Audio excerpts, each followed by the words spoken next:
Thank you. So what I would like to do right now is ask Rafael Tapia to join us on the stage. He's one of my fellow FAPAC members. We work on the committee together, and he's going to be introducing our next speaker. Rafael. Thank you. Well, good morning, everyone. I hope you're feeling as blessed as I am to be here, because I am. As I look out, some folks I've only seen on screen. So, Dean, it's good to see you face to face. And so, being among friends and relatives here, it's a really special moment. So, I have the honor and the privilege of introducing the next speaker. And so, I'm going to get to that.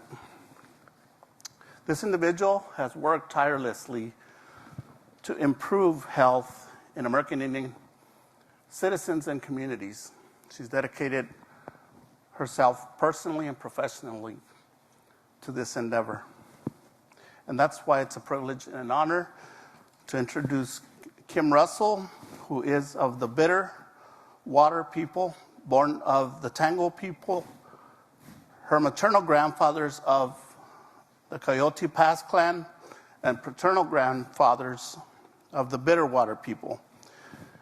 Ms. Russell is from Chinle, Arizona, and a citizen of the Navajo Nation. She is the director of the Arizona Indian Council on Indian Health Care.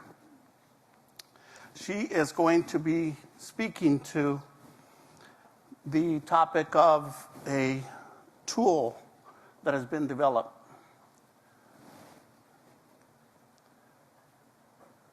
She worked tirelessly with other collaborators for over a year to get this work done. I'm excited about this presentation. The focus is elements of the Healthy Community Tribal Wheel. So the presentation will focus on foundational issues related to decolonizing public health, and ways to uplift indigenous knowledge across multiple public health domains. This project was inaugurated in 2017, supported by Vitalist Health Foundation, Intertribal Council of Arizona, and Ms. Kim's organization. I have a lot of detail that she presented here for me to go over, but I think those words are best shared and the work best shared by Ms. Kim Russell. So please join me in welcoming Kim Russell. Thank you.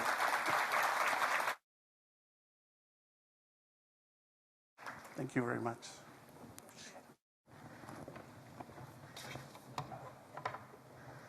All right. Oh, sorry. Well, good morning, everybody. Go ahead and take my mask off here. Like Rafael said, my name is Kim Russell. I'm of the Bitterwater people, born for the Tango people. My maternal grandfathers are of the Coyote Pass people. My maternal grandfathers are the Bitterwater people. I'm originally from Chinle, Arizona, on the Navajo Reservation. I don't know if many of you know where that is, but it's in the heart of the Navajo Nation. So that's where my mother's mothers are from. And then my father's mothers are from Tuba City, Arizona. I wasn't born on the reservation. I was born in Cedar City, Utah. And then shortly thereafter, my family, we came home. I think I was an infant when I came home. I'm a coal miner's daughter. My dad worked for the mine on the Navajo Nation. So I grew up with a coal miner kind of background, a union coal miner background. My dad just recently retired this past month. My mother was a homemaker. She took care of the family, but also my parents were silversmiths, jewelry smiths. A lot of the time that they dedicate to what they do now is really, I think, enjoying retirement, but daily they are shepherds. We have a flock of sheep. And so that's a daily thing that they pursue, to take care of the sheep that we've had for generations. I'm really excited to be here because I was talking to Gabriel and Sergio from the Vitalist Foundation. If I could do my educational career over, I would go into agriculture. Just because it's so interesting to me. I just never really got into that vein. I think I was more influenced to go into other types of health or other types of educational pathways. One of them being health, and so that's the educational pathway that I took, was to go into health. So I went to Northern Arizona University and got a biology degree, and then I went on to get a master's in health administration. I do want to clarify that I'm not a doctor. Maybe someday. I think in the program it does say something in that regard, but I wanted to clarify, maybe someday, but I do appreciate you bestowing that title on me. It really did save me a lot of time and money, right? So I just wanted to give you that background of who I am. I think it's really important that you kind of realize where I'm coming from and from where my presentation kind of stems from. I've lived most of my life here, actually all my life here in Arizona, a few times out of state to do education or different things like that. So I'll go ahead and talk to some of the work that we did really closely with the Vitalist Foundation. It was through the Vitalist Foundation who asked us to work with them to bring together the tool that I'm going to present to you today. And it really is a tool. I'd like to also share with you different ways that I use the tool, I guess professionally and also in my own kind of daily life. In regards to the work that I do a lot of work with the legislature and with the governor's office and with our tribes to create policy. Of course, the policy is a huge focus in health and healthcare. So a lot of my work is in that regard. And so I'll share some examples of that work I do and how the tool kind of assists in that work and how we have conversations using the tool. I'll go ahead and start it with an example. We work with tribes we worked for 3 years to pass a law that would create a 6th area health education center. For those of you that don't know what area health education centers are, they're centers that help communities grow the public healthcare workforce. And I think a lot of us saw that our healthcare workforce is we have severe shortages in all of our healthcare disciplines. I think we also saw that very clearly through the COVID pandemic. I believe we had some out-of-state, maybe even out-of-country doctors come to our tribal communities to provide health care. So that's a very present issue for our tribes, not only for our tribes, for across the whole state, across the whole nation, but especially within our tribal communities. We just have a difficult time recruiting and retaining healthcare providers. And again, it was very apparent when COVID came. We just had a severe shortage of doctors to provide care to those patients who were suffering from COVID. So we are in the midst of, so that took us 3 years to pass that bill. We worked really closely with our tribes to educate them about the idea and the policy that needed to be changed. So we drafted a bill, put it together, worked with our legislators for 3 years in a row. The first year, it almost got across the finish line, but things came into play that did not allow it to happen. The second year, COVID hit, and then things just did not allow it for it to go together. Finally, the third year, we were able to get it across the finish line. Unanimous passage in both chambers, and our governor signed the bill into law. We had a signing ceremony in August. So now that we're at the point where the University of Arizona has released an RFP for an administrator to stand up that 6th AHEC. And so we are writing a proposal to be that agency to do so. So in the work that I've been doing and talking to our tribes about how can we partner so that we can grow our own healthcare providers? Because there's a greater likelihood if we grow our own healthcare providers, our own indigenous students becoming healthcare providers, there's a greater likelihood that they will come back home and practice in our communities and stay within our communities. So that's the concept that we are trying to put forth in our proposal for the 6th AHEC. But in my conversations with our hospital systems and our CEOs, one of the issues that came up was we'd love to work with you on this project. We'd love to bring students from the U of A, NAU, ASU, preferably, hopefully, our indigenous students, nurses, docs, dentists, and come and do their clinical rounds in our healthcare facilities. But we face the challenge of having housing that's available to them. So now we're trying to figure, okay, how do we work on the housing issue? How do we do that? So now we're kind of changing our gears a little bit to talk about housing. So now, because I'm policy-minded, I'm trying to think, well, what kind of policy could we pursue that could assist our tribes, really our tribes in a rural community that lack housing in our state, so that when they have a willing student who wants to provide their services in their system, that there's housing available for them to live in. Because sometimes those educational experiences require them to be on site for weeks on end. So that's I wanted to give you that example and really just kind of demonstrate that in the work that we do and also that you all do, you kind of have to think outside of our silos. I'm really excited to be here because I don't do food policy. I don't talk a lot of food lingo, but it's very interesting to me. So now I'm thinking about, how do I get out of the silo of health and public health and start to think about food and food systems?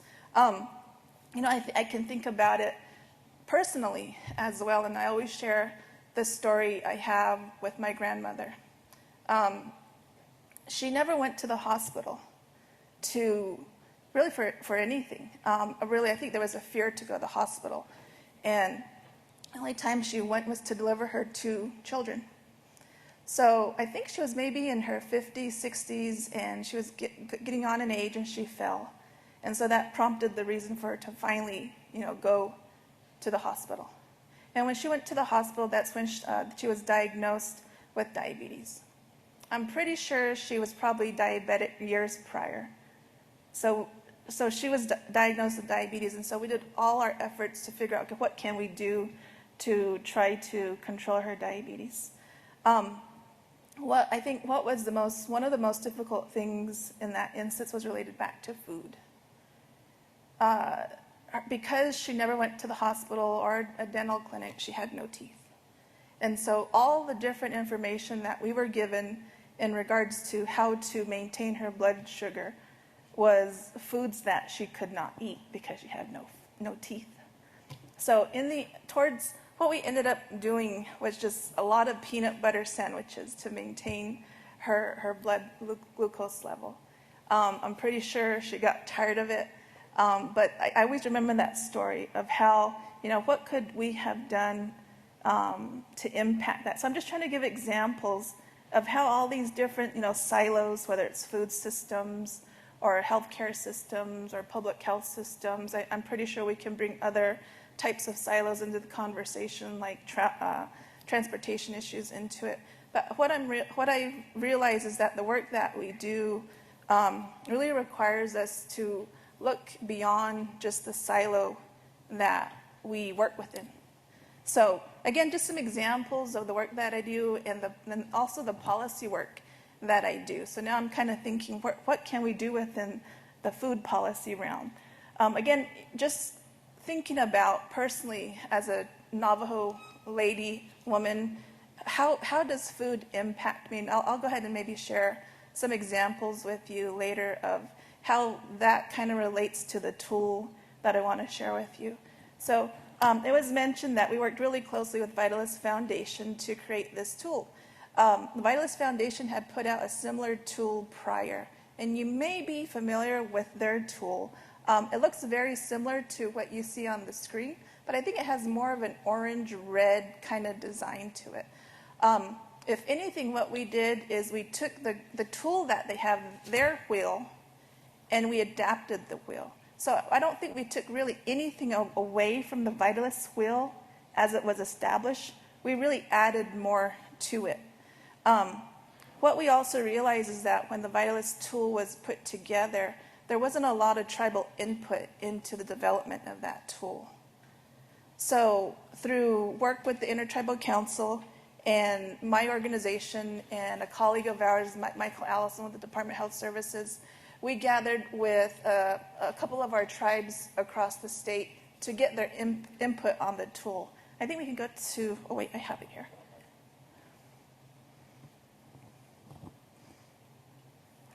This is really small print, sorry about that. What we wanted to do with our tool, of course, is to bring tribes together to get their input. And this just gives just a little bit of the history that I kind of already talked about. I do want to say that a lot of our tribes have similar tools already. So I don't want to say that this is a one-of-a-kind tool. I don't know if you've worked with other tribes, but we're real familiar with a lot of our tribes using a similar tool or paradigm that's very specific to their tribe, especially in a lot of their behavioral health programming.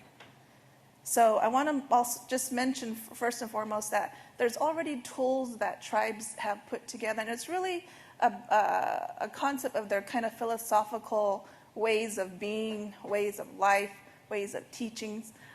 We've really seen this a lot in the behavioral health realm when it comes to health and healthcare.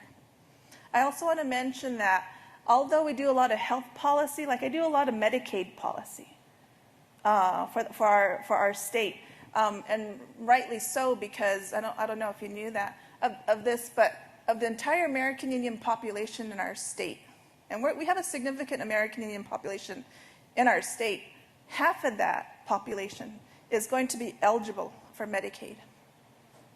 So we do a lot of Medicaid policy. We're slowly getting into more public health type of programming and work. I didn't understand the difference between health and public health until I started to get into it and realizing the difference between health and public health. I don't know if you all have that vocabulary and that terminology in the work you do, but I totally see the work that you do in the food space as public health. You know, in order to have good health, you have to have the food systems to sustain that health for you. So, in regards to the healthy tribal community, I think most communities, most people define it a lot of the times the same way. I do want to talk a little bit about how maybe tribal people see it a little bit differently. And I have a really good slide that might demonstrate how that's a little bit different than the greater community. I think we're all influenced culturally and environmentally in different ways, regardless of who you are. And then these factors stem from overarching values that have continued to influence individual wellness in our tribal communities. I'm sorry, my thing went off. Is there a way to bring this back on? Sorry, folks. Yeah, let me do that, right?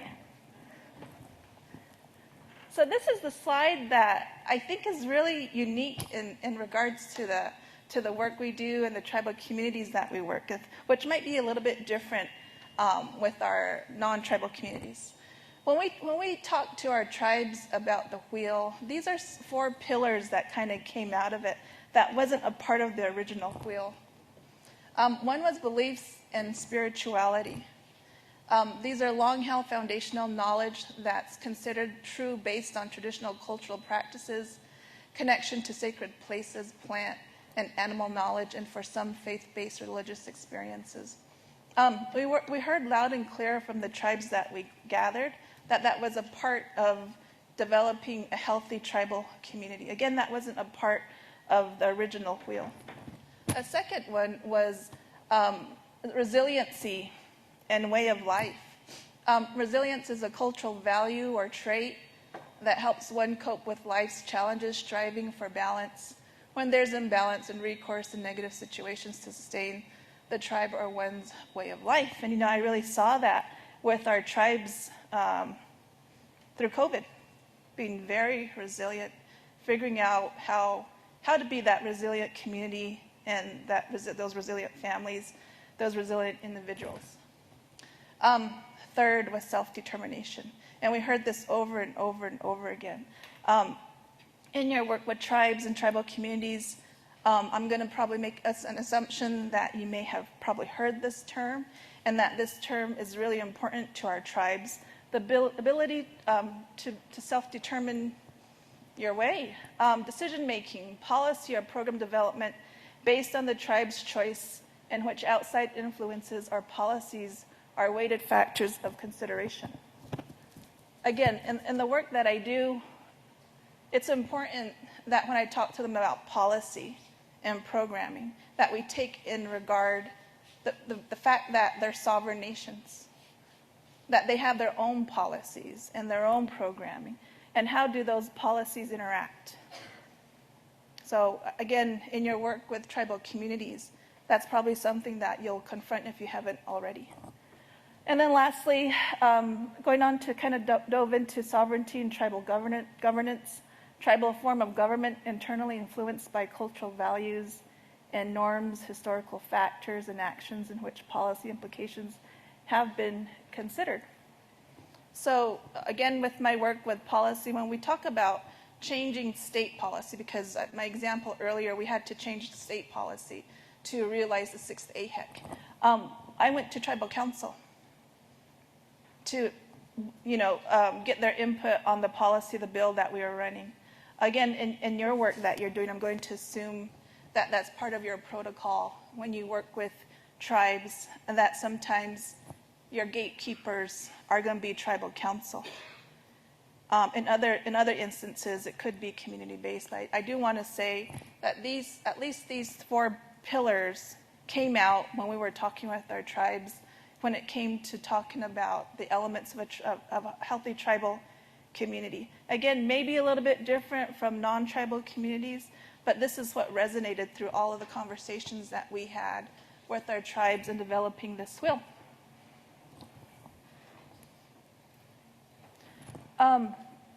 A lot of conversations on social determinants of health.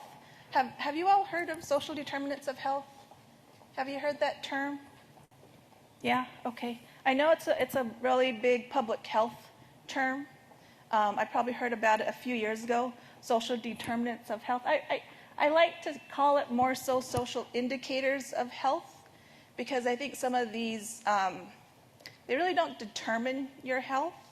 I think they're an indicator of health. So I always like to refer to it as social indicators of health.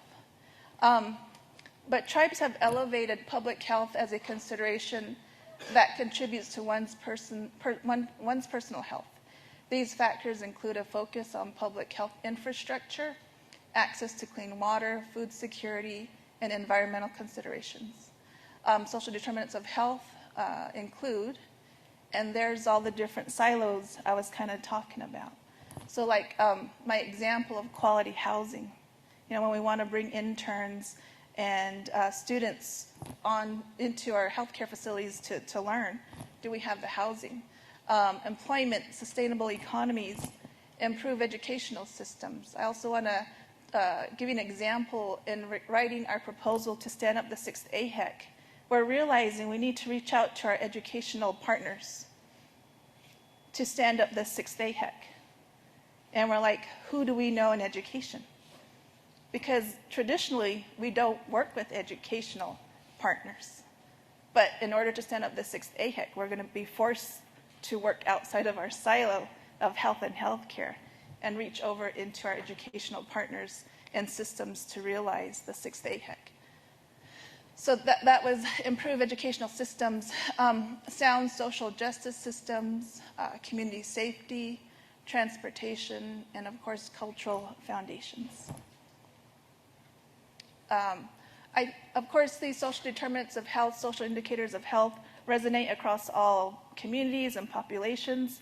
I'm just giving you a few examples of how it resonates in some of our tribal communities. Let's see, next slide. So this is the wheel, and I think you have on your tables handouts of what I'm presenting right now, so you can actually take a look at the wheel. We are in progress of animating this wheel. So if you could imagine the different wheels like the turquoise wheel, the green wheel, all the different wheels, they're kind of moving. But because we haven't animated it yet, just kind of imagine that happening. But I know with Vitalist Foundation, we're trying to make it move because they're not, for instance, community design, which is in this lower corner here, doesn't just apply to sovereignty and tribal governance. It's like the blue wheel would kind of revolve around the whole thing because sovereignty and tribal governance applies to social justice and food access and economy and education. So just imagine that for now. I just wanted to let you know that when we were developing the wheel initially, we wanted to make sure that it was doing kind of a circular thing because it applies across all those different domains, all those different social determinants of health. I may come back to this slide, but I think this is a lot in your packet. I'll just briefly touch on this, but I want to come back to the slide.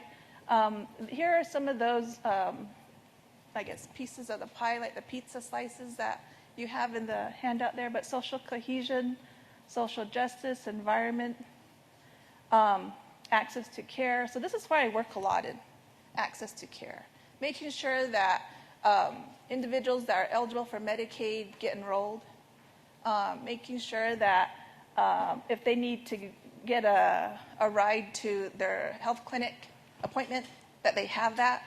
So I work a lot in this area. Food access, haven't worked there, but hope to work in that area really soon. Although I do want to say that we work a lot with our community health workers and our community health representatives to achieve a lot of this. Have you all heard of community health workers, our community health representatives, and the work that you do? Yes? Okay, good. I see a few heads shaking. But we work really closely with our community health representatives on our tribal reservations because these were the frontline people that our tribes relied heavily on when COVID broke. We've also relied on them on many different occasions when it comes to any types of emergencies that our tribal communities have. And these are true public health workers. You probably met them in the work that you did within your food banks when you were trying to get food out to those in need during COVID, because they're the ones who knew who needed the food boxes. And they were the ones who were able to deliver those food boxes, especially in those hard-to-reach places, especially in those places where the individual couldn't drive into the food bank.